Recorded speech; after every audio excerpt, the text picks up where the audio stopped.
Okay, good morning. So today we will talk about prime and maximal ideals. Prime and maximal ideals. And recall that we say ideal to refer to the two-sided ideal. Two-sided ideal. So that's the only type of an ideal we will be talking today. And let's recall from last time the structure of ideals in the ring of integers. Cool. Last time that ideals in Z, ideals in a ring Z are precisely in one-to-one correspondence with natural numbers. Precisely In, which is the subset of integers divisible by n, for n being a natural number.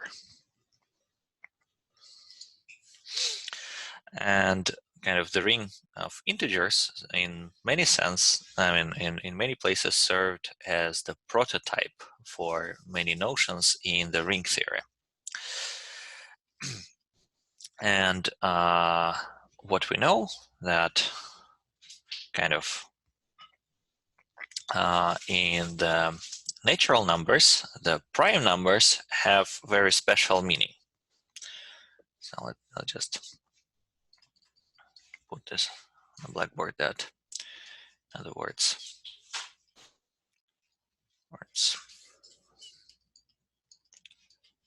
ideals in Z are in one-to-one correspondence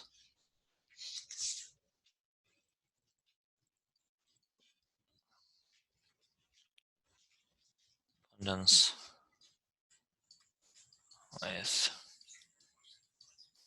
natural numbers.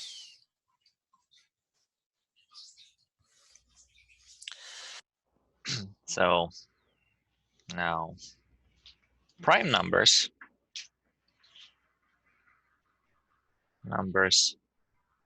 are special. That's what we know from elementary number theory.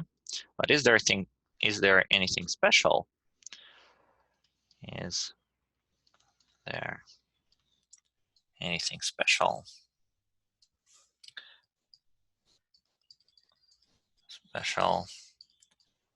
about ideals I sub p in the ring of integers for prime p? And it turns that yes, in fact, they are very special. And in particular, the following two properties hold. So let's look at the property one.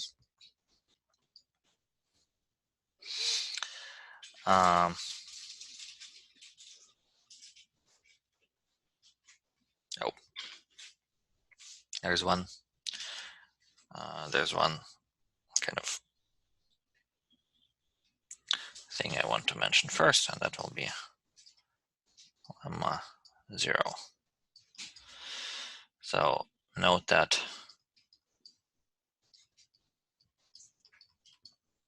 In is a subset of an ideal Im if and only if and only if M divides N. M divides N. For example, if we look at an ideal corresponding to integers divisible by 6, I6, that of course is inside the ideal of integers divisible by 2. And similarly, the ideal consisting integers divisible by 6 is inside the ideal of integers divisible by 3, but neither I2 is in I3 nor I3 is in I2. Okay, so now keeping this lemma in mind, we can formulate two properties about the prime numbers, which are very special. Actually, let me slightly reorganize what we have on the blackboard.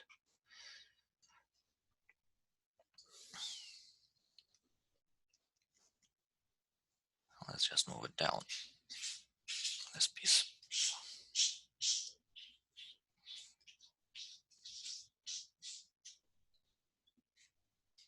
Yeah, that's an advantage of kind of digital blackboard, that you can do something like this. Okay, so let's get back to the prime ideals. And the first specific property of the prime ideals would be the following. That suppose we have two numbers, two integer numbers, a and b, such that their product belong to IP, meaning their product is divisible by p. Well, when p is prime, this means that either a is divisible by p or b is divisible by p, right? That's one property. And another property would be the following.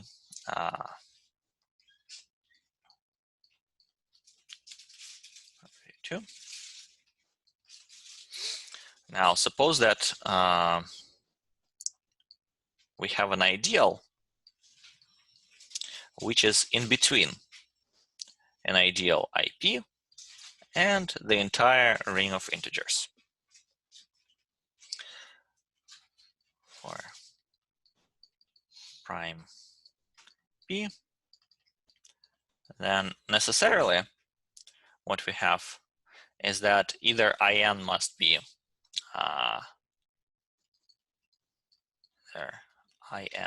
must be equal to IP, or in must be equal to z. In other words, there is no there are no proper ideals strictly larger than IP. In other words,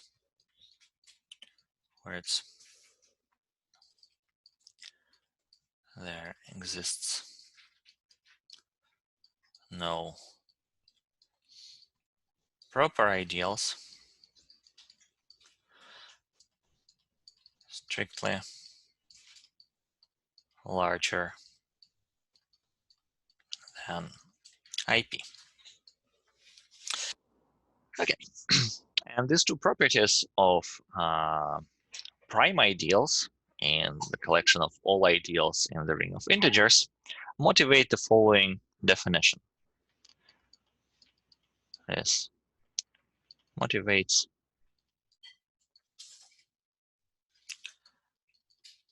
the following definitions for general rings.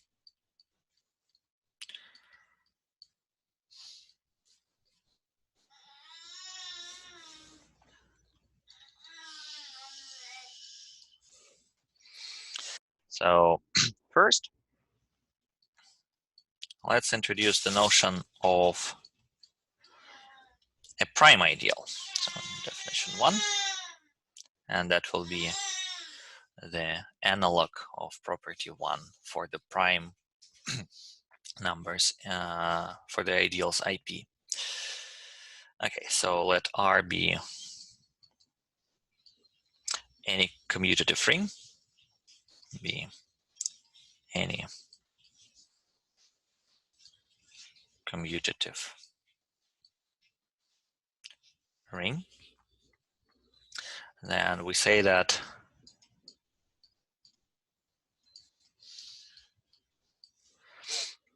I in R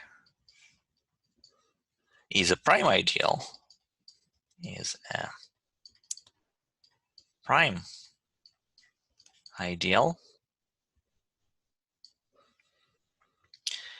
if whenever the product of two elements AB belongs to I, then necessarily either A belongs to I or B belongs to I. And similarly, we define the notion of a maximal ideal by generalizing the property 2 above. So definition 2.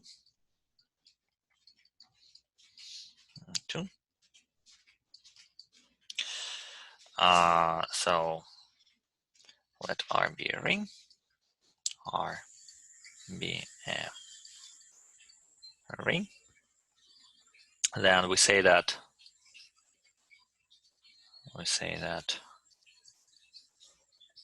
M subset of R is a maximal ideal.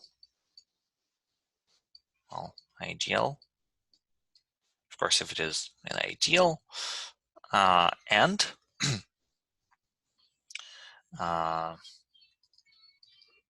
if, well, first of all, M is a proper ideal,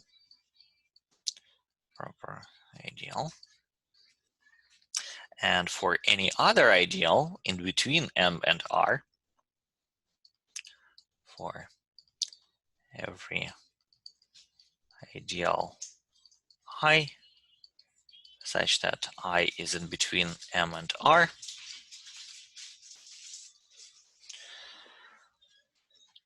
we must have that either I equals to M. My writing here was terrible. Sorry about that. So I is in between M and R. We must have that either I equals M or I equals R.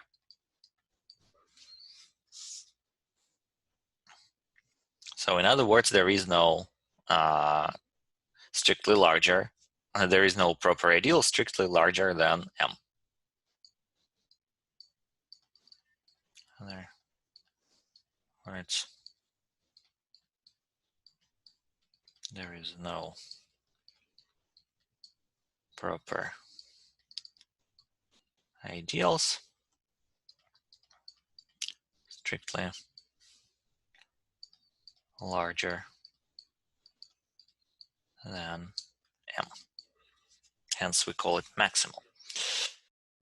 Okay, so as you might guess, this ideals IP in the ring of integers are both maximal and prime. But let's look at some other examples. So let's look at example 1. So here let ring R be the ring of polynomials with real coefficients in one variable. And an ideal I will consist precisely of all polynomials, let's say, divisible by x minus 5. These are polynomials of the form x minus 5 times r, where this r small belongs to r.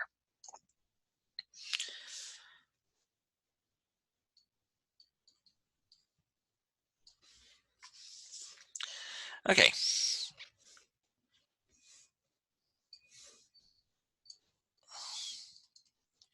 Set of polynomials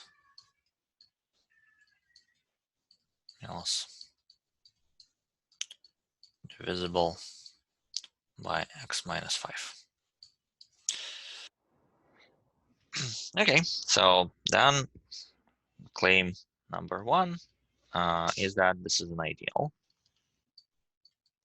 Claim 1, I inside R of x is an ideal. Oh, that's quite easy to see.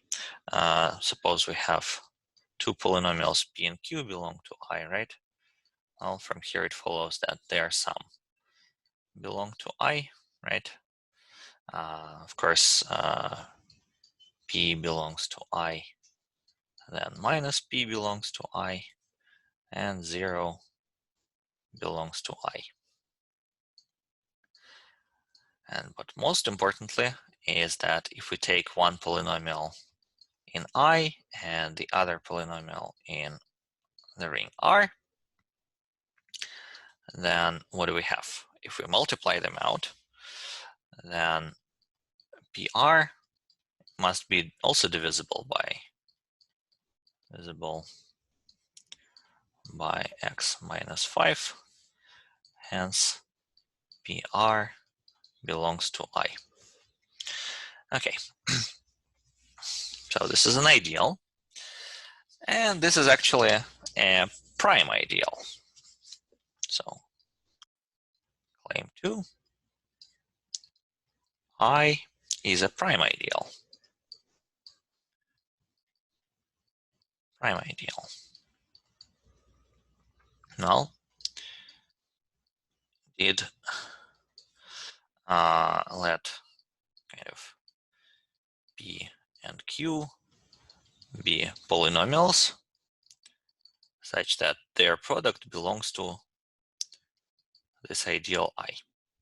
Well, this really means that their product evaluated at 5,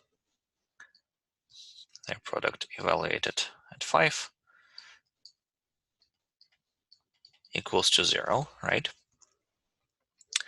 Well, which is just P of 5 times Q of 5. Well, real numbers are integral domain, so from here it follows that either P of 5 equals to 0 or Q of 5 equals to 0. Well, which really means that either P belongs to I or Q belongs to an ideal I. So this ideal is prime. And at the same time, this ideal is also maximal. So that will be claim 3. I is a maximal ideal. And this I in the ring of polynomials is a maximal ideal.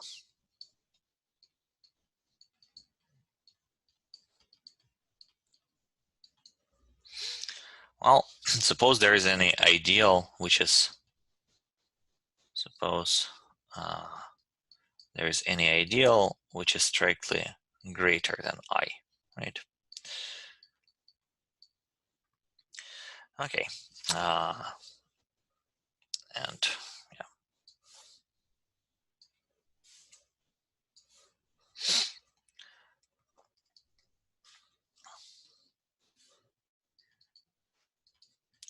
And there exists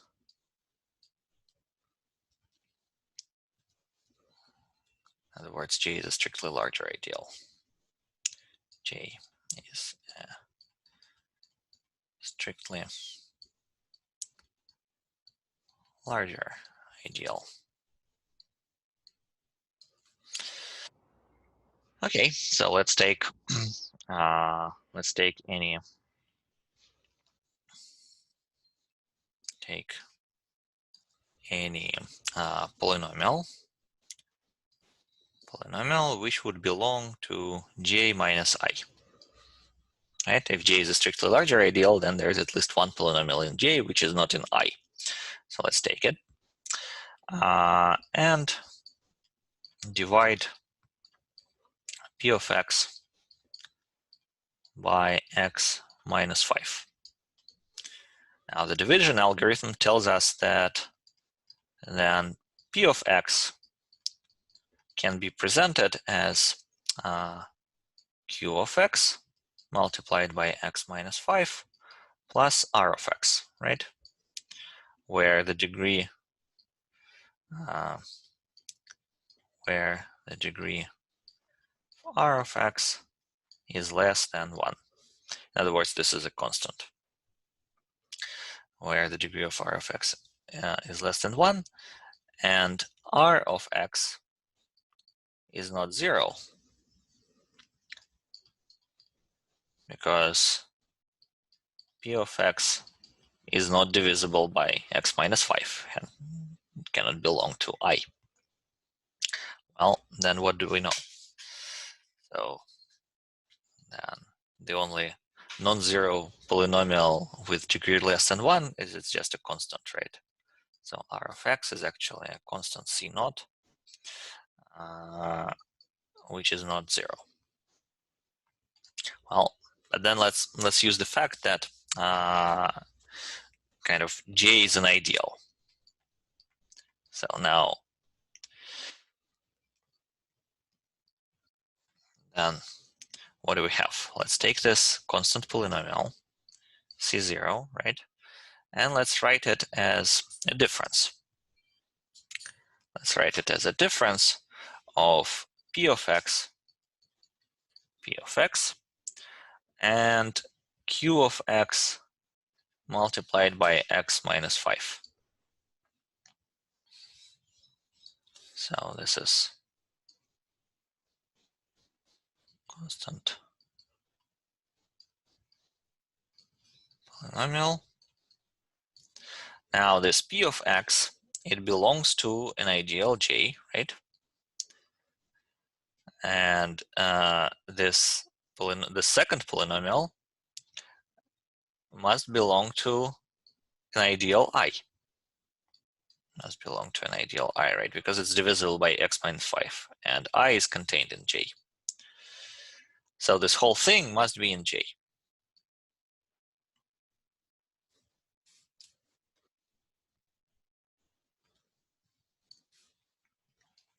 In J.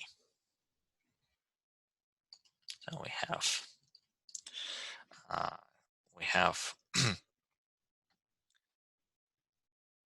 that some non-zero constant is in J. Well, then what we can immediately conclude that 1, which is C0 multiplied by C0 inverse. So this is in J, this is in R, must be in J, because J is an ideal. Well, so from here we actually conclude that J equals to R. And that's by lemma from last time.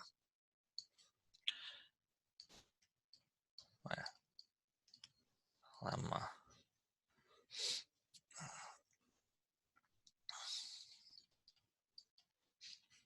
last time, which was saying that the only ideal which contains unity is the entire ring. Okay.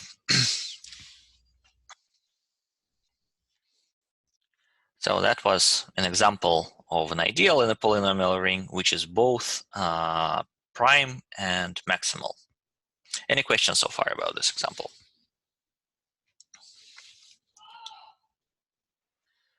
Okay.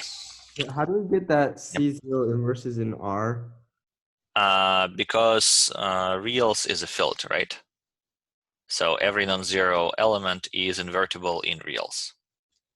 So what I should really write here is that this element is a real number, right? Which is subset of the polynomials, which can be viewed as a subset of a polynomials over R in one variable. So this is a real number, which is at the same time just a constant polynomial. And this is R. So thank you for the question. Does this clarify the? Yes. Okay, thank you. Okay, so let's move on to example 2. So, and of course, there are examples of a ring where notions of prime and maximal ideals, they don't coincide. And in particular, there exists example of prime ideal, which is not maximal. So to this end, let's consider R to be the ring of polynomials in two variables, R of xy. And I'll let I be the following ideal. So it will consist of the polynomials which are divisible by x. So this is polynomials of the form x times r, where r belongs to r of xy.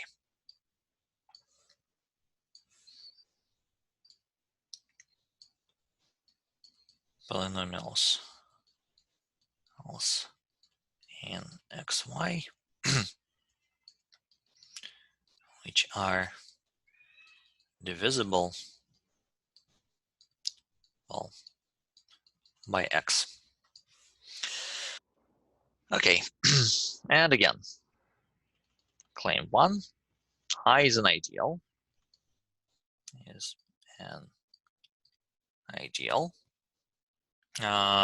Okay, so the fact that that it forms an abelian group, it's kind of obvious. So let's just look at the second part, and if we have if we have x times r1, right, and multiply it by any element r2, and it is x times r1, r2, right, for r1, r2 polynomials, polynomials in R. So from here it follows that I times R is included in R.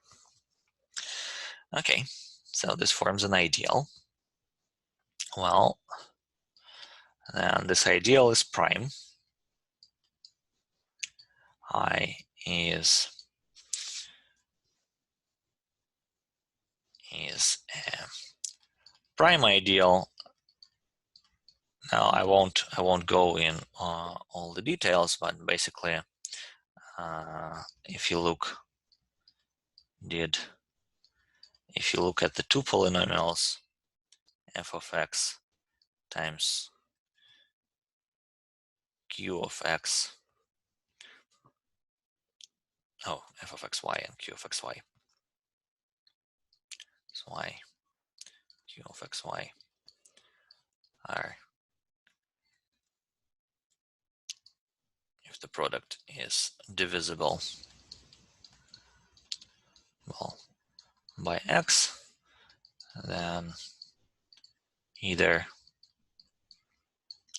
f of xy is divisible,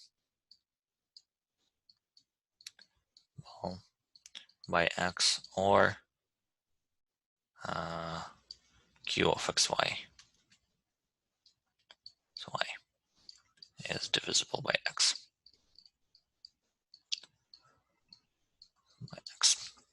However, this ideal is not maximal.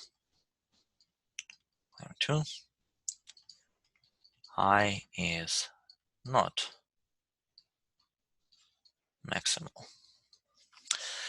And to see that, let's look at the following ideal. So let's just give an ideal which is strictly greater than I, which is strictly greater than I. Mark.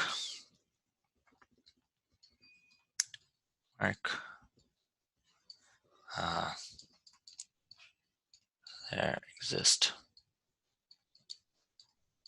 ideals which are prime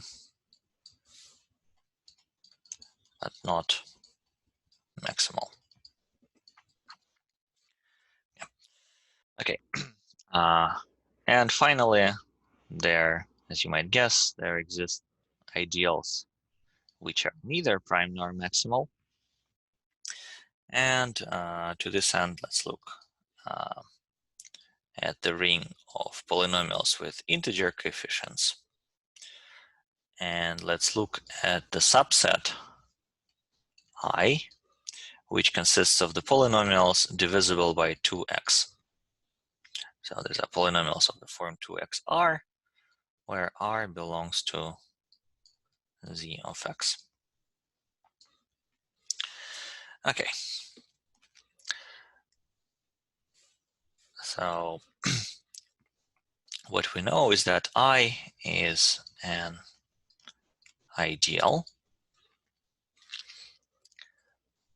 By the same logic, of course, it is an abelian group, right? With respect to addition, and if you multiply it by any other polynomial, you get still the polynomial of the same form. However, I is not prime. Is not prime. And to see that, let's just take 2, which is not in I, right?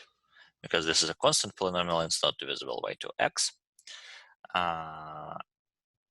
And x is not in I, yet 2x belongs to I. And finally, I is not maximal, is not maximal. And because we can construct a strictly larger ideal, which is still proper, and for j, we can simply take the polynomials divisible by x. So r belongs to z of x.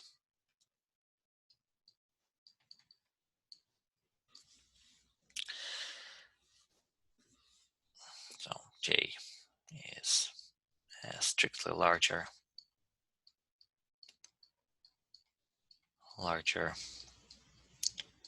proper ideal. Okay. However, there exists no examples. However, there exists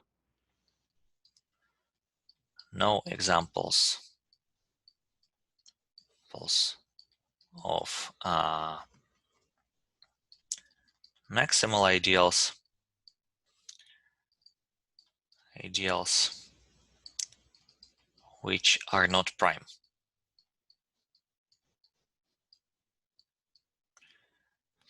And this is not a coincidence. It's in fact because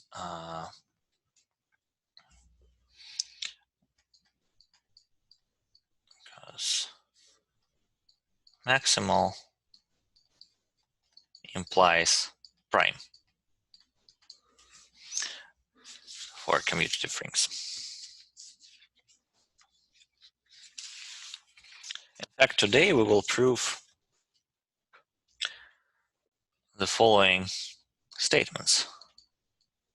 In fact, today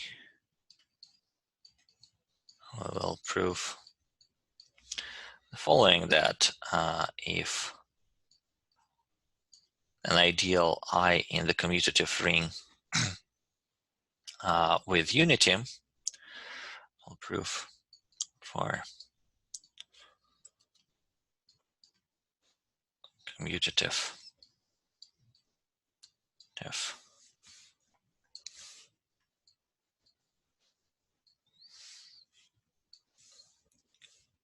rings with unity, and this is important here, of course, that an ideal in R is prime if and only if R over I is an integral domain. Is an integral domain.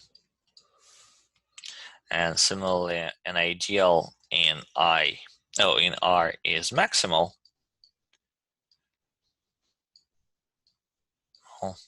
if and only if the quotient ring R over I is a field.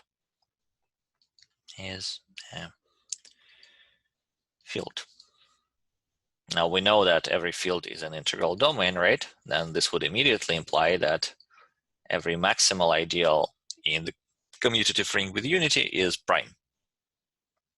So this is the main diagram for what we will be doing today. Okay, so let's start with lemma about nested ideals, because it will be used in the proofs of our two main theorems. So that will be lemma 1. Let R be a ring. Be a ring. And suppose that inside R, inside R, there is a chain of nested ideals. So I inside R, I inside J inside R be a pair of nested meaning one inside the other, one side the other ideals. Okay, so then J over I is an ideal of R over I, is an ideal of the quotient ring R over I.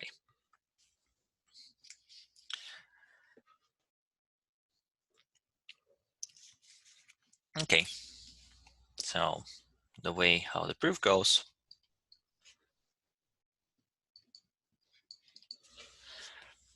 First, let's recall that the product of I and J must be in I, right? Because I is an ideal, and if you multiply ideal by any element of R, and J is in R, right? You will get an element inside the ideal. Actually, let me write this explicitly. So I in R, I times R is in I.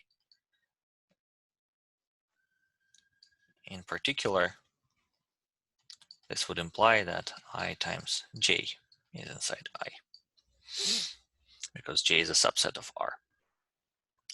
Okay, so once we know that,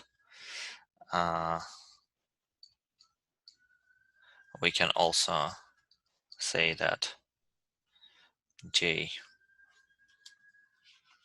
times I is in I. Similarly,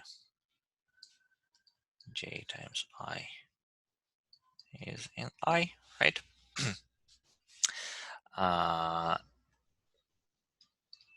And hence I is a two-sided ideal of J, and the quotient ring J over I is well defined.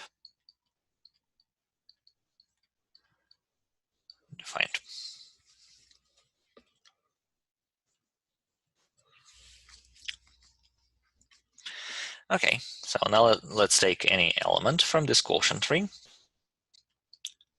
Now let x plus I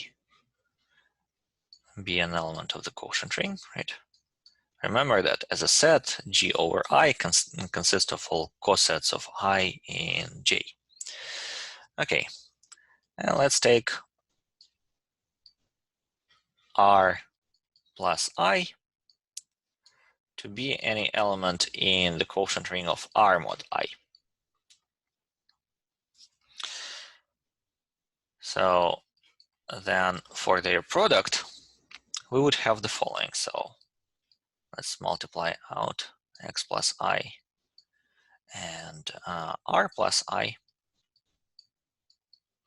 So that will be by the definition of the product in R over I, by definition of product in R over I. This is the same as the coset containing xr. Now this is xr plus I. And note that because x was in J, so this guy was in J, this guy was in R, J is an ideal, then their product must be in J. So this whole thing belongs to J over I.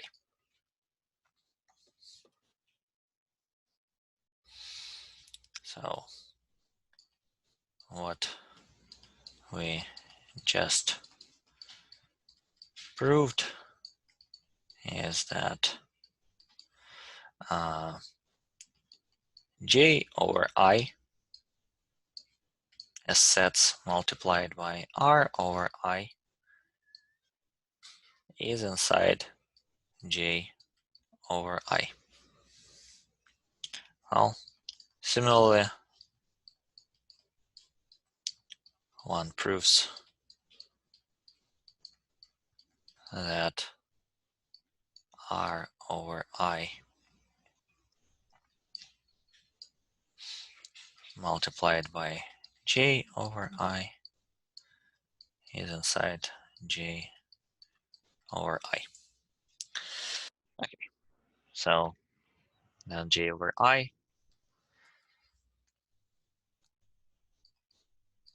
and J over I is an ideal, is a two-sided ideal, two-sided ideal of the quotient ring R over I. Note that in this lemma we haven't used, we never required R to be commutative or unital. So this is absolutely a general statement.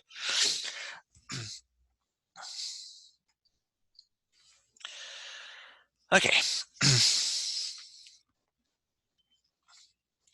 Now another lemma which we're going to use in the theorems would be lemma 2. This one is rather short, which basically saying that a field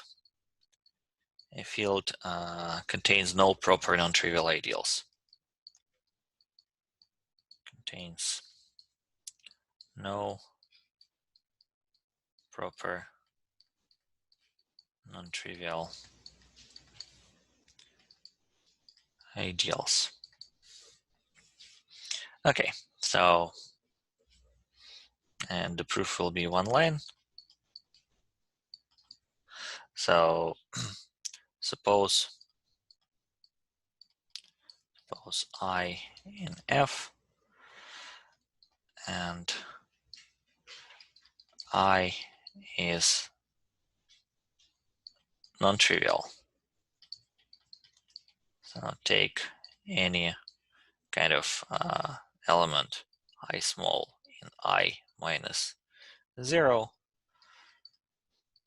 then I inverse belongs to F. And that's 1. So 1 belongs to, so I inverse belongs to I. We continue on the next. I thought it will be one line, but it will be 2 lines. Take any non-zero I, then I inverse, and this is 1 belongs to I. From here it follows that I equals F. So any non-trivial ideal is just the field itself. So there are no proper non-trivial ideals. Okay, and now we're ready to prove one of the statements I announced above, and we will start with maximal ideals. That's actually, that will be theorem 1. Let R be a commutative ring with unity. R be a commutative ring with unity. Well, then I is maximal. Then an ideal I in R is maximal.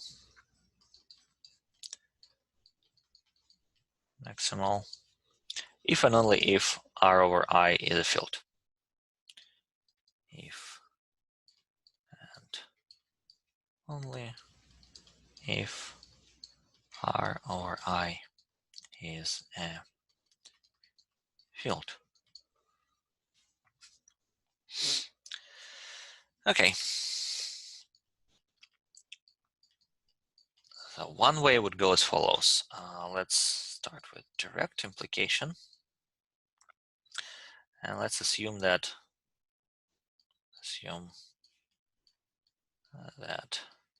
I in R is maximal. Recall that maximal ideal is by definition must be proper, so this inclusion is strict. Well, let's take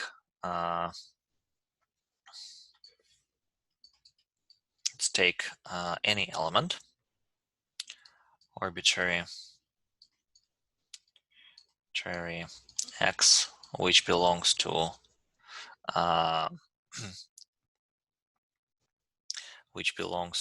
R minus I. So let's take any element which is not inside the ideal. Well, then the corresponding coset x plus I, then the corresponding coset x plus I, and we will call this A, x plus I is not equal to 0 in R over I.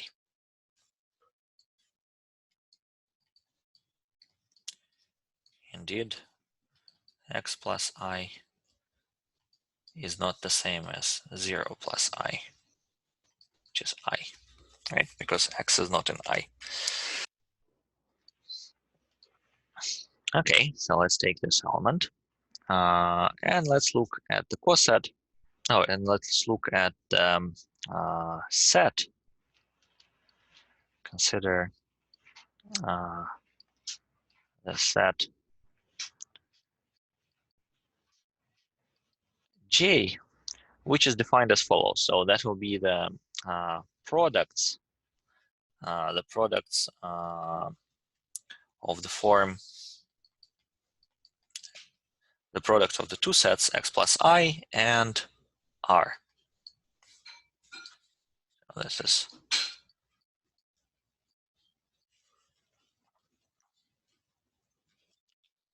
product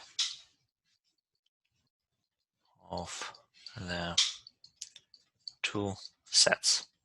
So namely, elements of J are precisely all products x plus I1 multiplied by R1, where I1 belongs to I and R1 belongs to R. And we claim that this set is actually an ideal. So claim 1, J is an ideal. And that's immediate because, well, it's definitely an abelian group. And if we multiply any element from J by an element from R, we get still an element from J.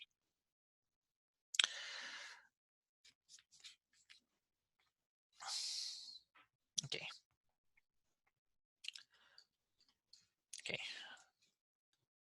Now what do we have? Now this I is a subset of J. Is a subset of J, right? Which is in turn a subset of R. So we have a chain of nested ideals. Chain of nested ideals. Well, we have that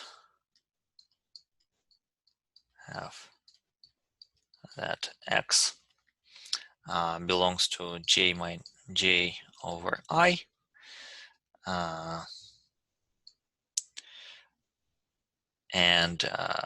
Oh, sorry, this belongs to J minus I. Belongs to J minus I. So I is not the same as J. Now, because I is maximal,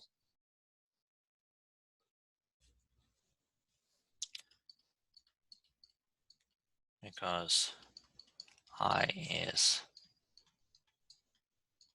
maximal,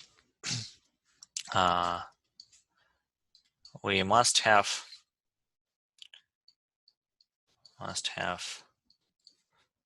J equals R.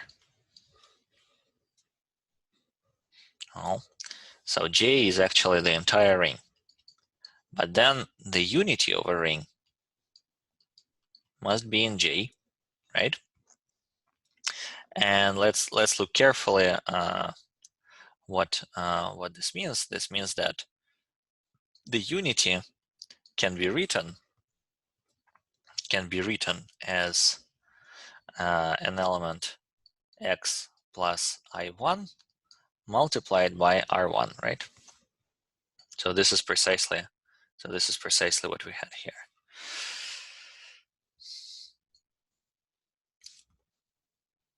So there exists the following presentation of unity for some I1 in I and R1 in R. Well, as a corollary,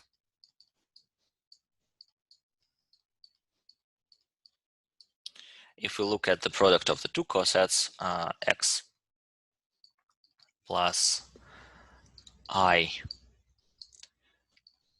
and R1 plus I, that is the same as 1 plus I. So that's the product in R over I. So we found an inverse. So R1 plus I is a multiplicative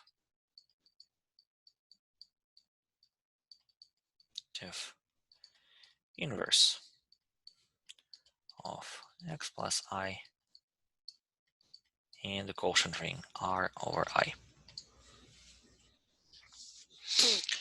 Okay, so what we proved is that every non-zero element in R over I has multiplicative inverse. Okay. Yes? Can you explain why I is a subset of J? Okay. So I plus I, wait a second, plus I.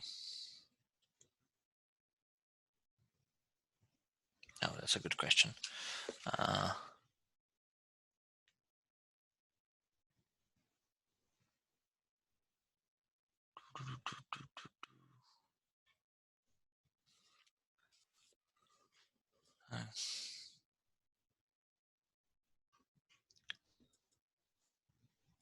Yeah, from the way I wrote it,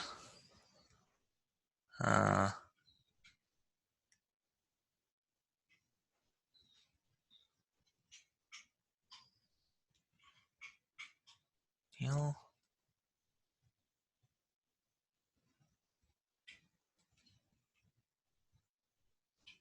All the products.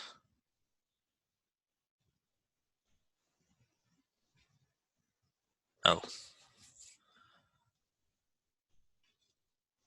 An ideal generate.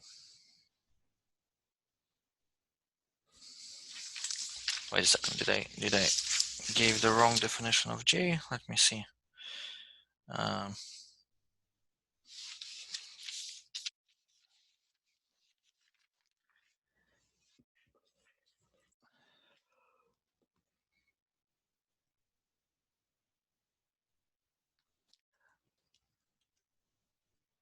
Oh, we have to, oh.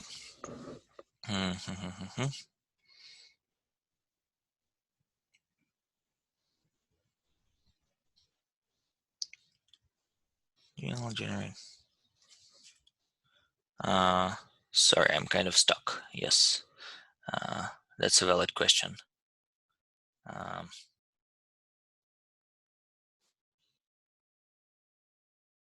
From the way I wrote it, it's not clear that this is. Let me check back with that. Sorry, that's important, of course.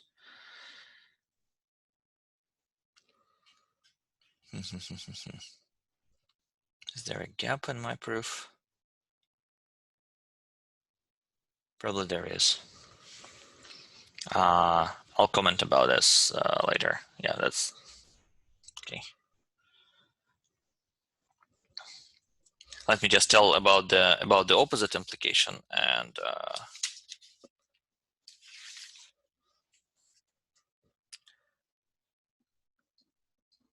okay.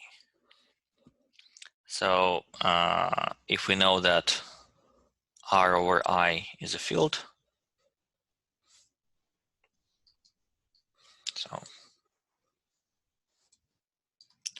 now let R over I be a field,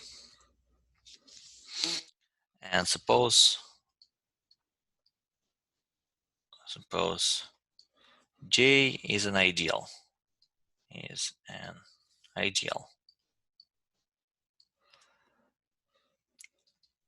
such that I is in J,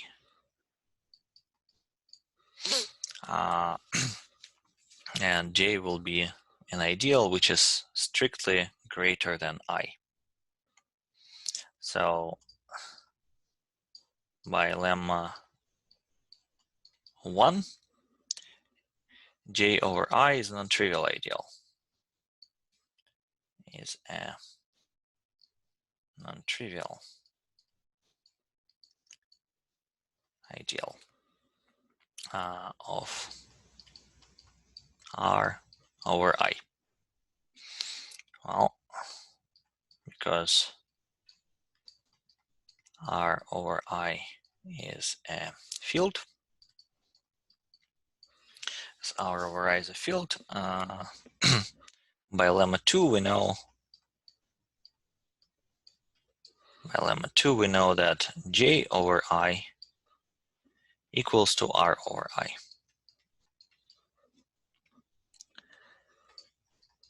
In particular, there is no elements. There exists no elements. There exist no elements in R which are not in J.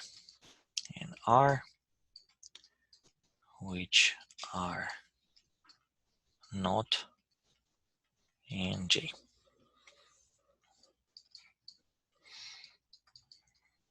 Equals R. Okay, I'm sorry about the first part. Yeah, this is something I missed in the proof, that I never actually shown that J that I is included in J.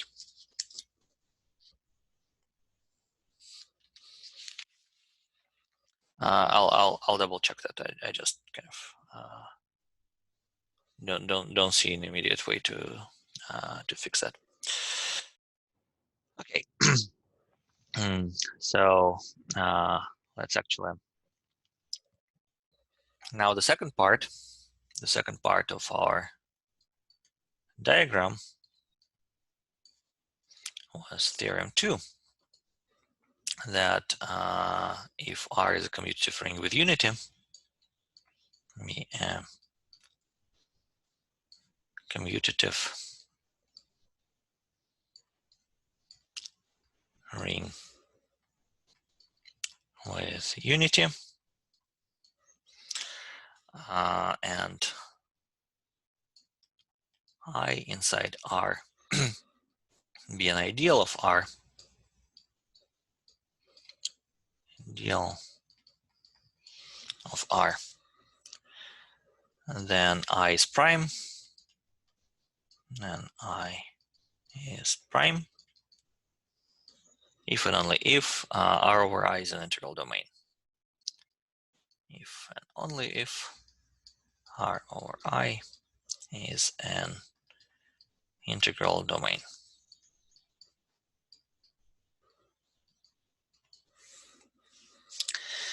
Okay, so this one will be rather short because R over I being an integral domain literally translates that to the definition of a prime ideal.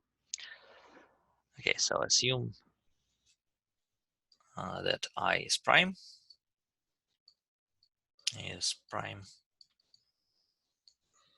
assume that I is prime, and let A, B be elements in R. Okay, then what do we know? That if we take their product and it lands in I,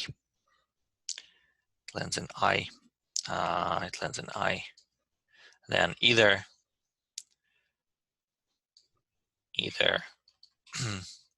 A must be in I or B must be in I.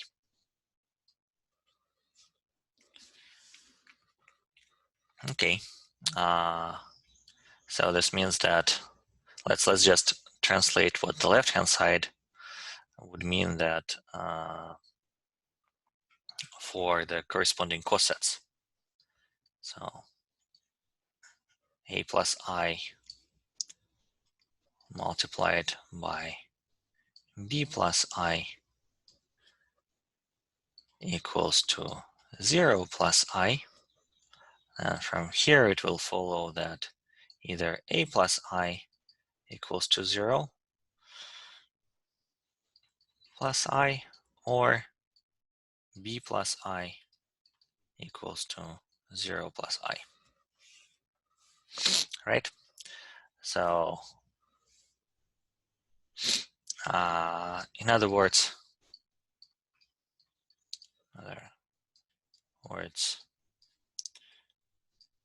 if, let's say this is X and this is Y, if X, Y equals 0 in the quotient ring, or I, then either X equals to 0 or Y equals to 0 in R over I. Okay, and of course the kind of the opposite implication is also immediate. Now, if R is an integral, R over I is an integral domain,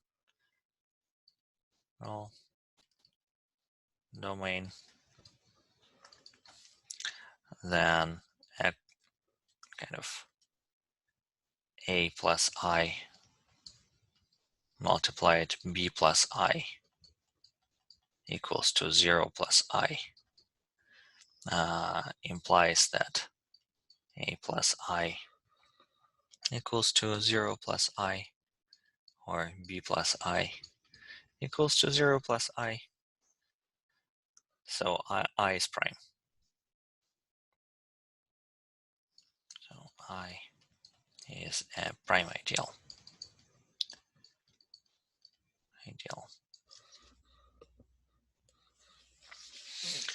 Okay. Now, if we believe that one can prove the direct implication of the theorem 1, then, which I didn't do in the lecture, but I'll correct that in the notes. So then what we can say is that an ideal of a commutative ring with unity is prime if and only if the quotient is an integral domain, and an ideal is maximal if and only if the quotient is a field. And every field is an integral domain, so every maximal ideal is prime. So let's, in the remaining 10 minutes, let's talk a little bit about the generating sets of ideals. And then we'll probably have to return to the theorem 1 next time. So I'll return.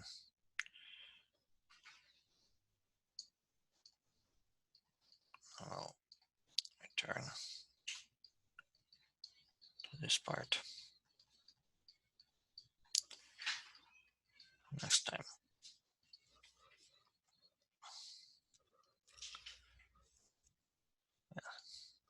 Sorry, there was a gap in my proof, and I haven't noticed it when I prepared the notes. So, so let's talk about generating sets.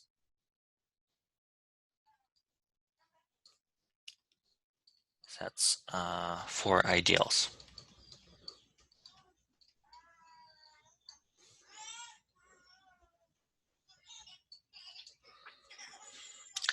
So again, let R be a commutative ring with unity. Be a commutative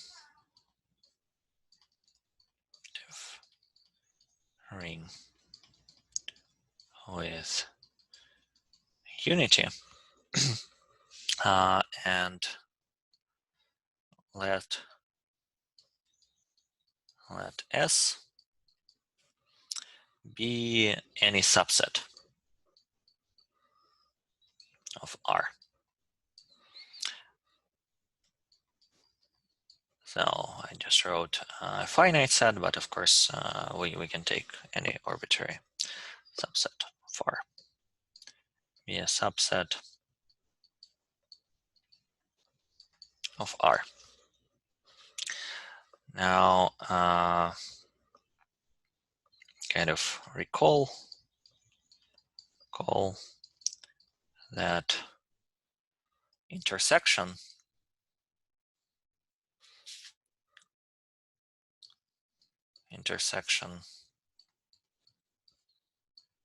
of arbitrary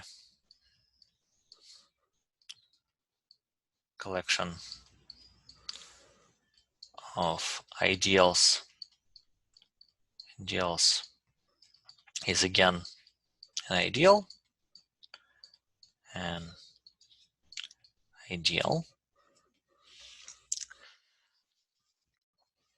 So this allows to talk about the smallest ideal containing S. This allows to talk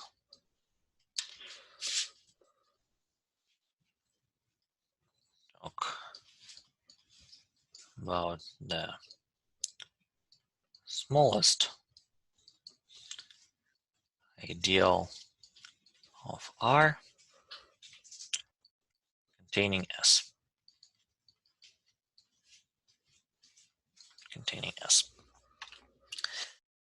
And that will be definition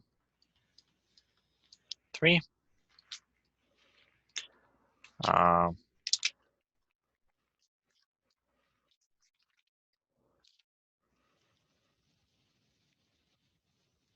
lemma slash definition 3. Lemma slash definition 3.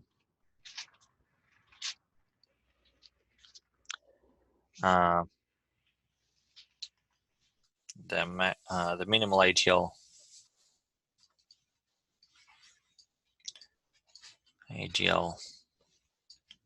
of R containing S called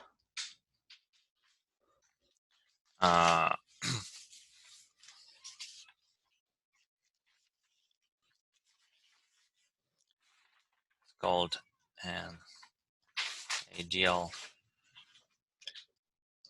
generated by S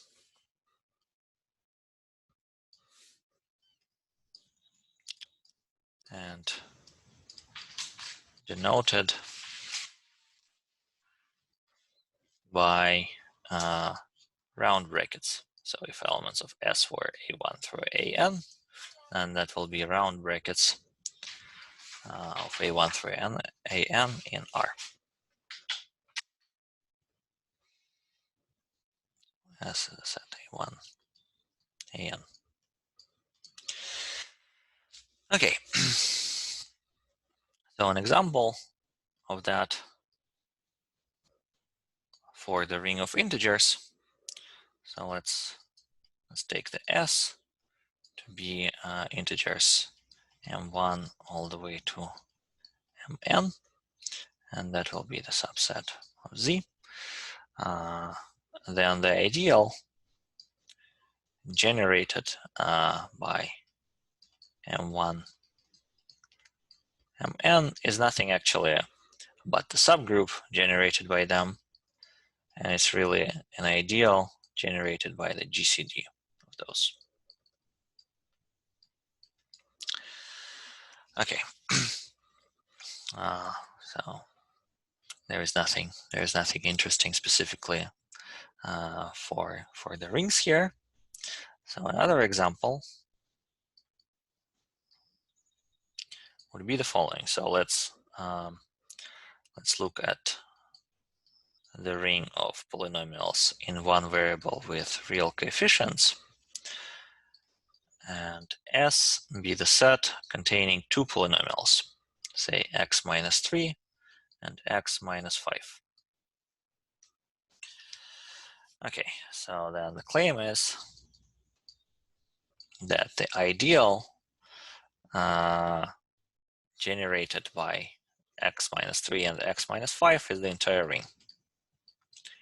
X minus 5 actually equals to R of x. Okay, so the proof for the claim is rather simple. So let's look at the difference of the two. Let's subtract x minus 3 from x minus 3. Let's subtract x minus 5. So that's 2. That belongs to an ideal, right? Well, from here it follows that 2 times 1/2, which is 1, belongs to an ideal. From here it follows that this ideal is entire R of x. Okay. And an immediate remark here is, of course, one and the same ideal can be generated by different sets.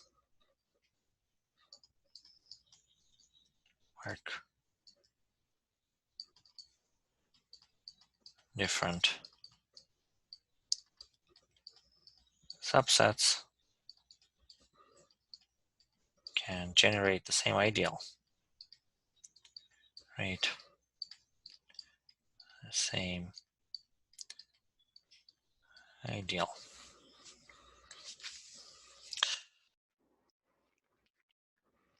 Okay, so we kind of want to describe explicitly we want to describe explicitly the set of all elements in the ideal generated by A1 to AN, here it comes the following lemma.